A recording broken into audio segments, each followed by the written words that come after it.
onye si n'ọbasi ya welukwu aja ebelu oluo kowelanya wefife mmekwu Igbo siri ike na Togo na Faso wee kalịsịa yes sir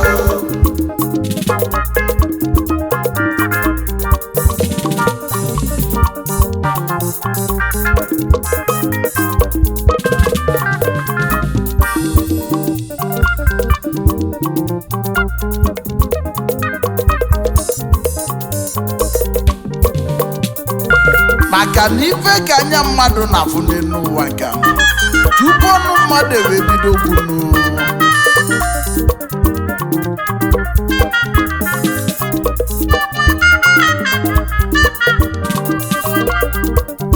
ejeli mmegbu na Togo abaka njibulu ego wee nata maka gịnị Igbo siri ike na fa nọ na Togo na-eme ife afụlanya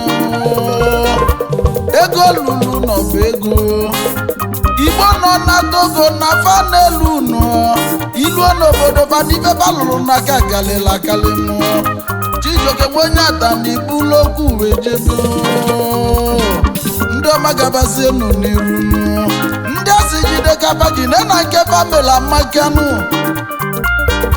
ada ekwu ọnụ efu ekwu Igbo siri ike na Togo n'ụlọ usoro ebili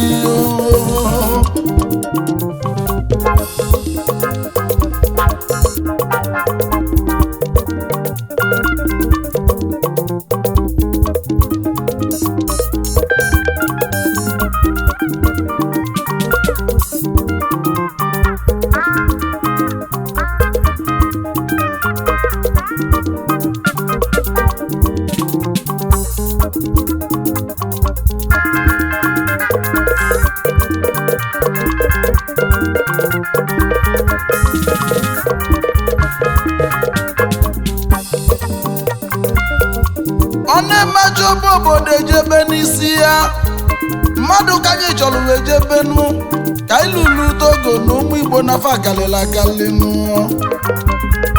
anyị bidozienu n'isi dezienu High Chief Dr.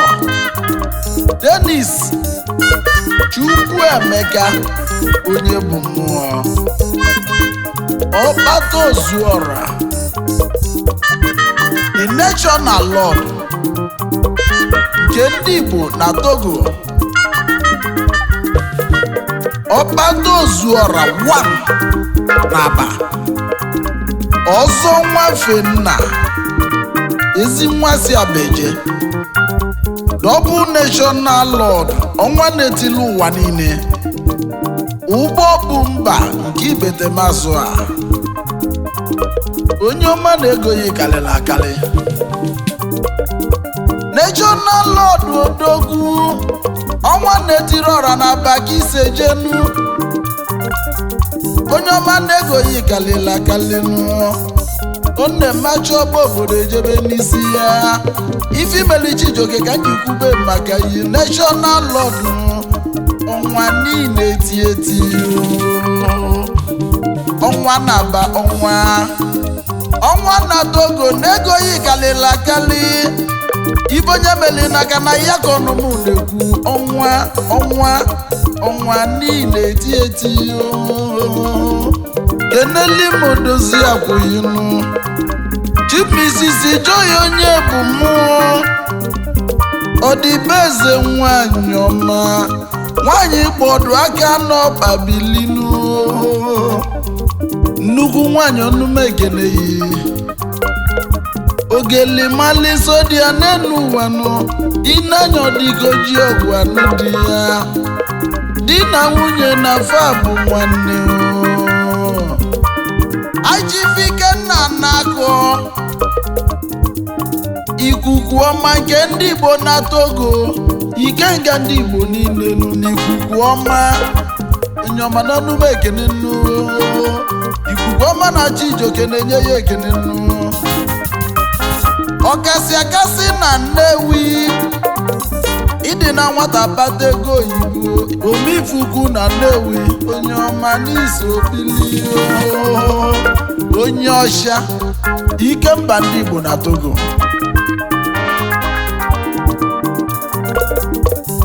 Ichifu Chidi Celestine Nwachukwu Roribes Odogwu onye ọcha ezi oyi mobilinu n'agbadimu na Mbaise gị isi pụtanụ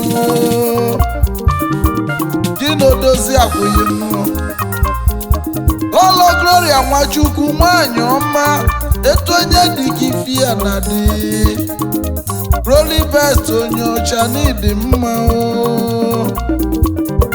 CEO Roribes Togo Limited Founder Mbaise Union na Togo onye ọ ga-adịlị mma ezi nwa Nwachukwu bili Celestine Chidi Nwachukwu bụ onye ọcha Glory Best ezigbo oyi Chijioke Odogwu onye ọma n'isokwa bili Esianu High Chief Dr. Emmanuel Uchechukwu Ihanacho mmili na-ezoloha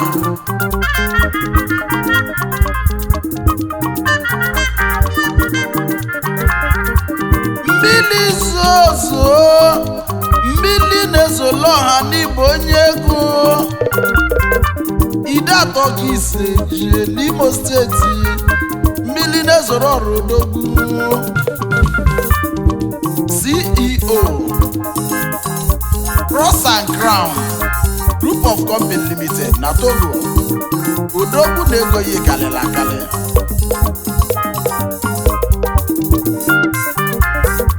keneli m odozi akwụghịnụ Lolo Charity nwanyị ọma nke Irugu godi ya nwanyị ọma nwanyị a na-ekili ekili etu onye dị ka ibi ya na dịnụ Cross and Crown Odogwu High Chief Andy Ndubisi Amadi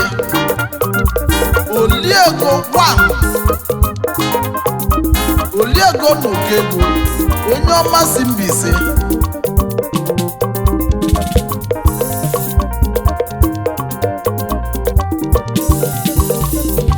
ife onye na-alụ ka eji malin ya afịa bụkwu na ya gị n'azụ na Togo import and export onye ọma n'isi obili Oliego Nokego na Mbaise ezi nwa amadi n'onume ekene onye ọma n'isi obili Esianu High Chief Alolo Chinwendu Richard Ndo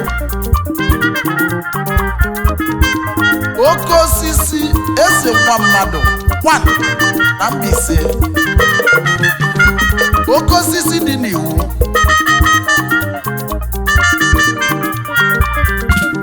Eze nwa mmadụ odogwu. Oke osisi dị n'iwu na Mbaise.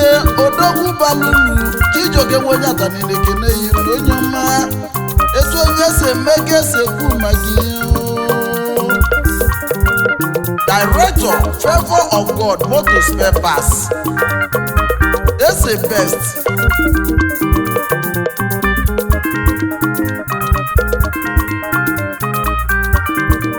Onye ọma na-alụ plastic, rubbers, plastic cups. Asị na ife onye na-alụ ga-ejumali ya n'ụwa ka.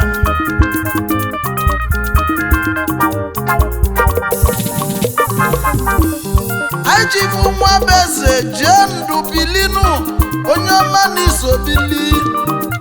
Ezi nwa ndụ onye ego onye ọma n'ịdị so. Odogwu si Mbaise nụ. Agba ego nkịtị 1 na Mbaise. Ogbuefi nna nyelugo na Mbaise.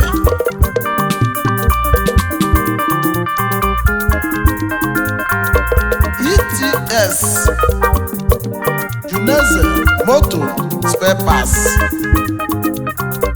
Odogwu na ịdị mma. Juneze Motor Spare Parts ga-aba n'iru.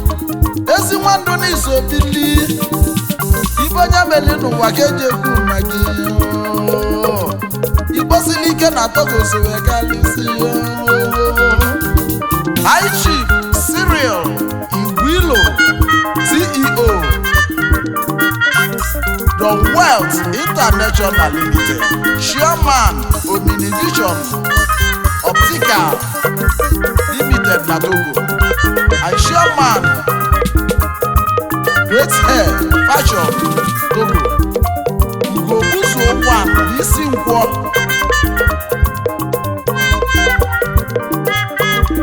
Onye ọmasị Ebonyi steeti wee bịa ụwa ya na odozi akwa Chioma Igwilo Osodie Makụ.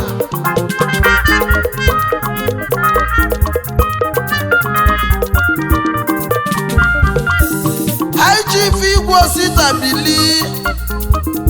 Igwe ome ka ọ dị mma nke izizi n'Ebonyi steeti nnu. Igwe n'iso bili. Igwe ome ka ọ dị mma onye ọma n'iso bili. Onye ọma si Ọhafịa Desekọma. Igwe White na Aliọma. Onye ọma n'isokwa bili. Vice Chairman Ebonyi State Congress na Lome Togo. Chairman Obi Nwanne Soja Club na Lome Togo. Maazị Chukwu Mobasi bili. Mmili na-eso lọ ha. Onye ọma na-edi mma. Na ndị Moko naro ndị izu ọgụ ka ise jenu.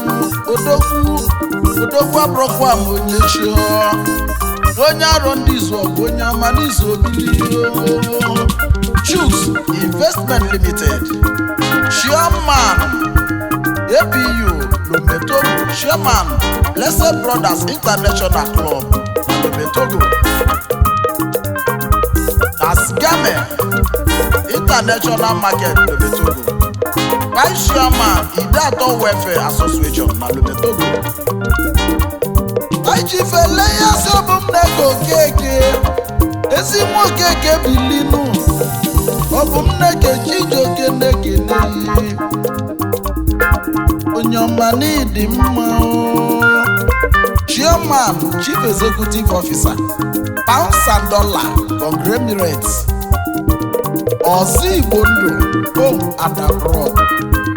Adreesị ndị alọjidi ebube na Togo. Onye ọcha, onye ọcha, onye ọcha. Odogwu gaba n'ihu. Desienu High Chief Ejike Innocent Chinedu Okafọ. Ezi nwoke afọ gaba n'ihu. Ejike m'ụwa Chinedu n'iso bili. Agụde n'igwe worldwide. Agụde n'igwe wanụ na Togodogwu. Agụde n'igwe kwan nnukwu mmadụ ọgaranya obi ọcha. Director importer and exporter na Lome Togo. Odogwu gaba n'iru. Agụde n'igwe edizi maka ezigbo oyi gị Sunday. Enesielimu Chief Sunday Odogwu. The best importer and exporter. Ezigbo enyi Agụde n'igwe. Odogwu gaba n'iru. Sunday best. Onye ọ ga-adịle mma. Ezienu High Chief Dr. INI Samuel Ivi Ajegbu.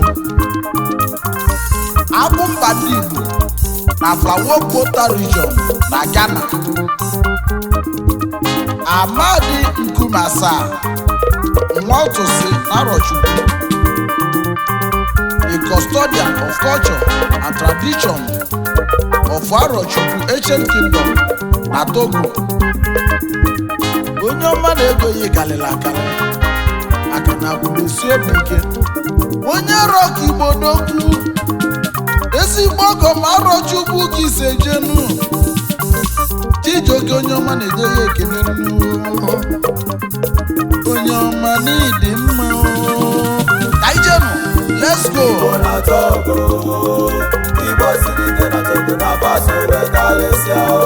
Ụmụ Igbo na Togo akalịsigo. Ibe famili ya ka Chijioke na-ekwu. Onye mekwubasị na nwenye ata na-ekwu. Onye nwere uche ya ghọta ife nnukwu. Onye si n'ọbasị ya were ụkwụ akụ jebe n'oluo. O wele anya ya maka na Igbo siri ike na Togo na Faso mekalịsị ya. Etu ndị si eme ka Chijioke sekwu. Ụmụ Igbo na Togo so kalịsị ya ndị egwu. Ndị ọma n'ọnụụzọ ekekalịsị ya. Kainanụ Igbo na Togo. Igbo siri ike na Togo na Faso mekalịsị ya. Ndị ọma ga-agbasienụ n'iru. Ma jide n'ukwu jide na ndị asị jide kapa jide na nke famila maka ha. Unu edekwa n'anya na azụ n'elu ụwa. Unu ege n'ife ọnụ maka gịnị? Ọnụ kwuru njọ mesịa n'oge. Igbo siri ike na Togo na Fabụ nke ndị ọma. Chijioke na-ege n'ụlọ. Ọgụ n'umeli Chijioke na ndị obodo ga-ekwu n'elu ụwa. Ndị ọma Faso wee kalịsịa. Ụnọnụ Igbo na Togo. Igbo siri ike na Togo na Faso wee kalịsịa.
Asị na-ezu oge ahụ eli udene.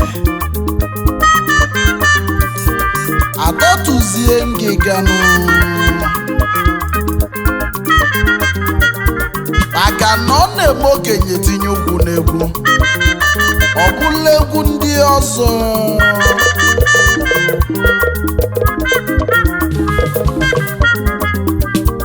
Atala oje mochie dibịa chụọ aja. Ọ dịka eweli anyị ndị mmụọ n'aka.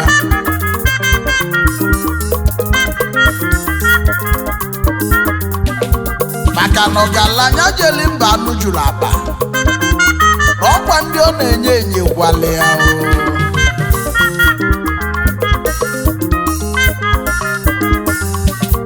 o wee bụrụ maka ụmụ Igbo gbanyeli mgbọrọgwụ na Togo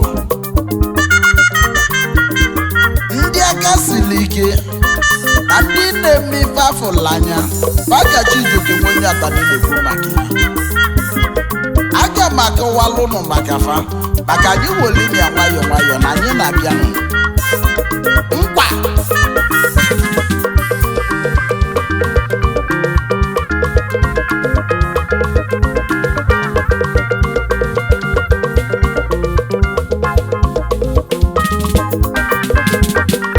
ka ijenụ Igbo na Togo ịgbasiri ike na Togo na Faso wekarịsịa Igbo na Togo ịgbasiri ike na Togo na Faso wekarịsịa Igbo siri ike na Togo ndị ọma maka Chijioke na-ekwuru etu ndị si eme ka esi ekwu maka mmanụ ụmụ Igbo na Togo na Faso karịsịa Majeli Togo Republic gbanye mgbọrọgwụ na Togo ewepụ Igbo Togo na Chijioke kwube maka ndị ọma jide jidonu ndị asị jide gabadị nke bamela maganụ Igbo siri ike na Togo ka na-ekwu ndị ọma Faso wee kalịsịa yesa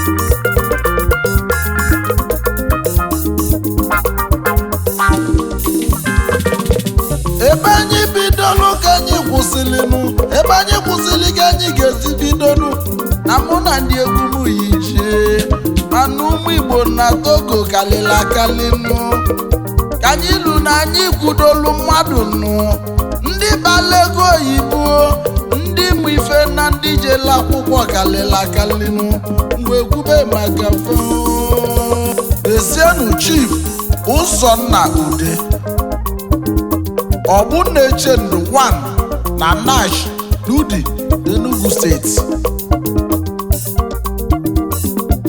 onye ọma Ogbunechendu onye ọma na ịdị mma Chijioke Nwenyeatani na-ekele ya odogwu onye na-achị n'iso bilio Chief Isaiah Kalu Ọhazulume 1 Ebonyi steeti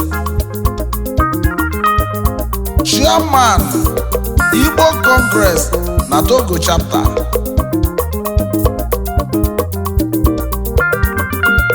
ezi nwa Kalu bili Ọhazulume na ịdị mma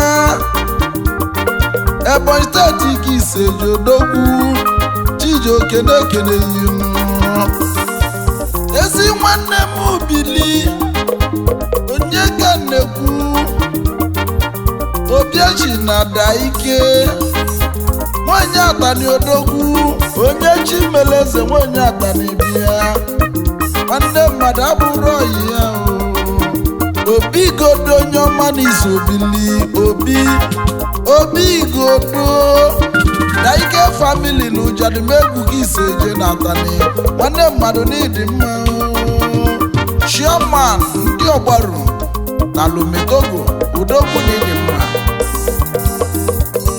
Chief Chima Martin Ejiofor Odenigbo 1 na Togo ezi nwa Ejiofor bilinu Odenigbo n'ịdị mma Martin onye ọma Ndenis obili odogwu onye ọma n'ịdị mma Ezienu Chief Ndukwe Okoro John Ugosinachi 1 Ebonyi steeti n'Akanu Owutu Eda n'Afikpo local gọọmenti ka isi CEO Atọbeze Harris Company na Lome Togo. Ezienu ọzọ ụzọ dị mma Sejus Chukwu ezi nwa Chukwu ji ike Agbala Ogbuefi Agwenwebe 1 n'Enugu steeti. Ezi akụkọ ise jee Agbala n'Igbo oke osisi Ogbuefi n'Onumegene Agwenwebe onye ọma n'ịdị mma onye ọma si amasị odo n'oge n'Enugu steeti ka isi. Ezienu Mr. Shedrack Igwe CEO Igwe Otoro Pass na Lome Togo. Chiveriagu Bili Ezinwe Igbidi Bilinu onye ọma n'iso Bili odogwu n'ịdị mma. Chairman Igbidis Group of Companies, Director Igbidis Hotel, Obudo 1 Ebonyi State onye ọma na Lome Togo. Ezienu Honorable Emmanuel Anyim Ezi Nwozuru Executive President Nigeria Community na Togo.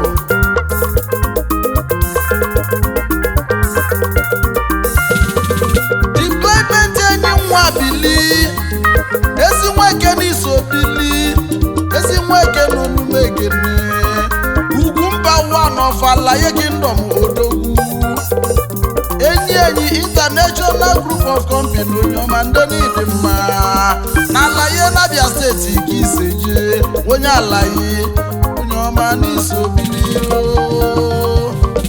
Ezienu Prince Udochukwu Ogbonne ya ezi nwa 1 na Alaye Kingdom Abia steeti odogwu gabanu n'iru.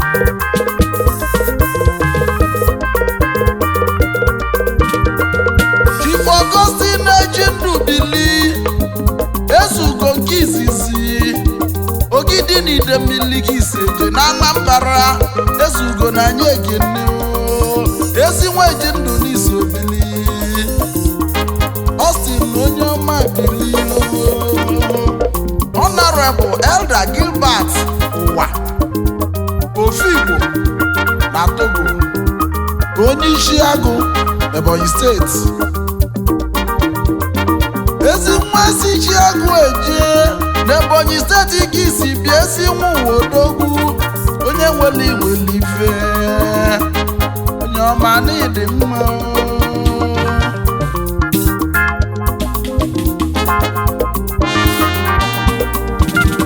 Ezienu High Chief Hyginus Izumba Ikwafu nwa n'Uhu Obo n'Ọkịja nnochie. Eze ndị Igbo na Gulf Bili Gulf Region gị na-achị. Eze ndị Igbo na Gulf Region Odogwu ezi nwa Izumba onye ọma n'ịdị m nso. Ikwafu nwa Elotanna n'Uhu Obo Ọkịja. Managing Director Kings Marine and Prochemical Agencies na Togo. Chairman Ọdịmma ndị Igbo na Togo. Patron ndị Gulf Region n'ochie gaba n'iru. Ibe ndị na-eme n'elu ụwa ya ka anyị na-ekwu ka ndị Ekene ezigbo odogwu balụrụ onye ọma n'ịdị mma. Mr. Stanley Uche ezi Nweliọnụ CEO Stock Trading Company Importer and Exporter Managing Director Palace Hotel The Cross School in Nigeria. ochie Madrid na Togo odogwu gaba n'iru mmadụ gị Igbo ji kalịsịa ụmụ Igbo na Togo na unu so bilie Chief Clement Ejiofor bili former chairman Igbo community na Togo niile na-esi nwa Ejiofor Chijioke na-ekene esienu igwe Dr. Romanus Obieshina Ụba Igwe Omerọrọ 1 n'Ụmụzụ Ọkịja Chairman Ihiala Local Government Development Union na Lome Togo na Lolo Uche Evans Ụba Ọdụkọ na mba nwanyị ọma Fidwell Kishi na mba na Lome Togo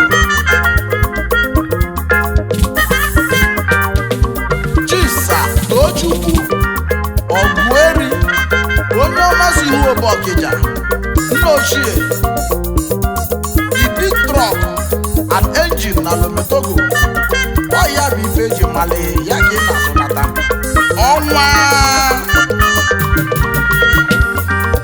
ọnwa na-etili ọra ọnwa Tochukwu Ọgụeri onye Ọkịja achala ogidi nna ochie n'ume ekene Chijioke Nwonyata nile ekene Chief Christian Okafor esi nwa Okafor onye nnukwu ego Managing Director Christoph Motors na Lome Togo odogwu Christoph Motors onye ego n'ịdị mma akụ nwata bịa alụsị ego na ọkụzụ odogwu onye ọkụzụ ibilibi ọgada nyọma n'iso bilio Igbo na Togo ndị ọma na unu so kalịsịa nkwa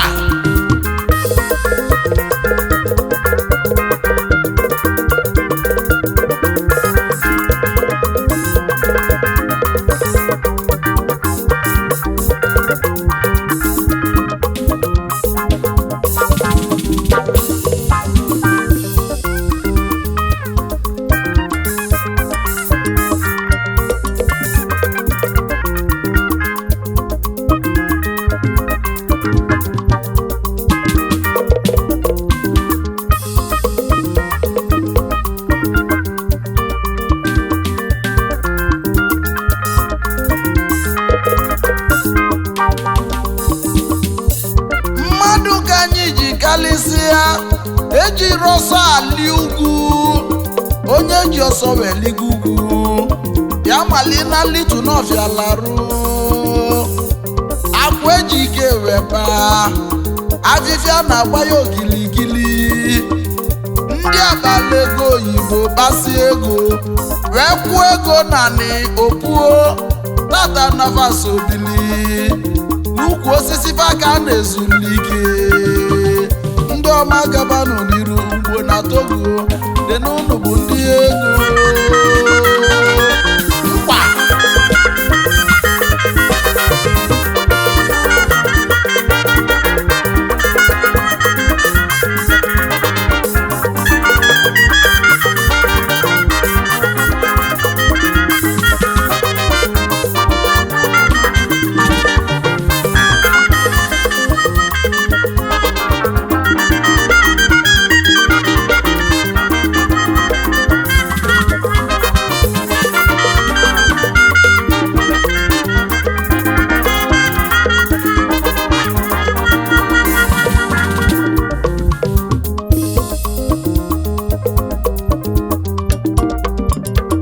asị na mmadụ ka eji aka n'elu ụwa nke ama Chief Ambrose si ya sọgwa ezigbo asọgwa n'iso bili oke osisi na fiata na Lome Togo odogwu nyọma n'Igbo oke osisi Managing Director Ambrose Enterprises na Lome Togo First Chairman OBI Brothers Union na Lome Togo Esienu Ezenwe Obinna Charles CEO Obides Computer na Lome Togo Okochie odogwu bara ulu na Abatete na Anambra Obidesi onye ego Obinna Chasi eze nwe odogwu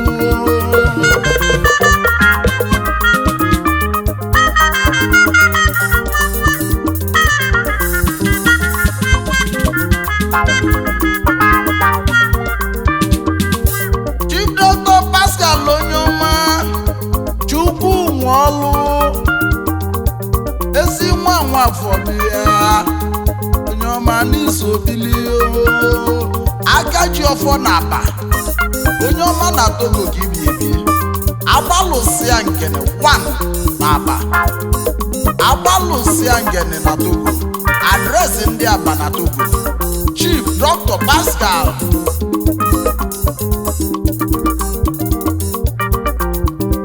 Chukwu Nwolu Okafọ odogwu na anyị kenele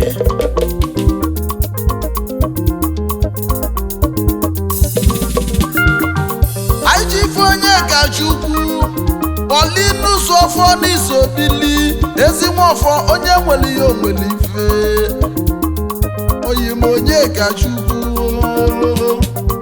importer and exporter na Lobetogo Akaji akụ n'Eziolie n'ụmụ Esenachi n'ihi ọma ọlụ n'Imo steeti ka isi eje ezigbo ọgọ ma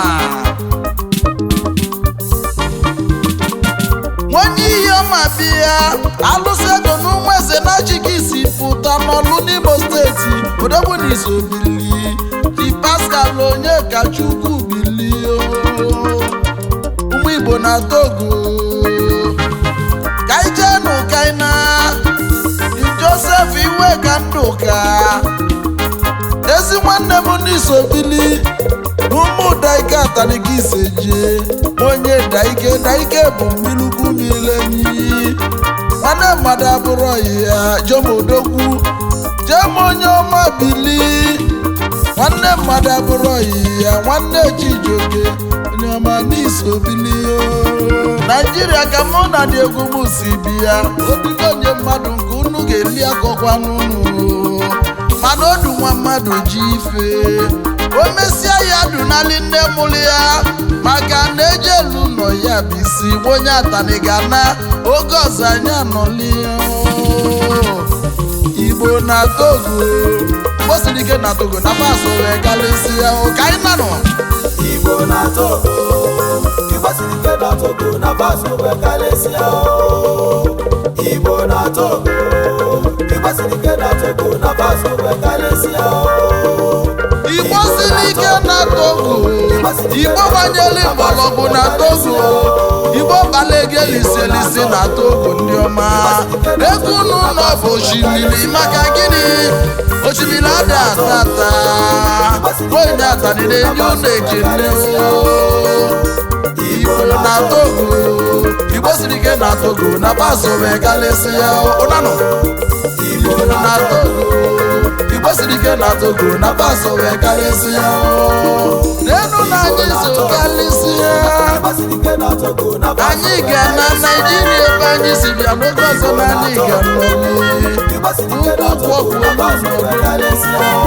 eketezu afịa olu ụlọ ka anyị ji galesịa maka gịnị nwesadefuna adachi Igbo siri ike na Togo so galesịa ụna Igbo na Togo Igbo siri ike na Togo na paso wee galesịa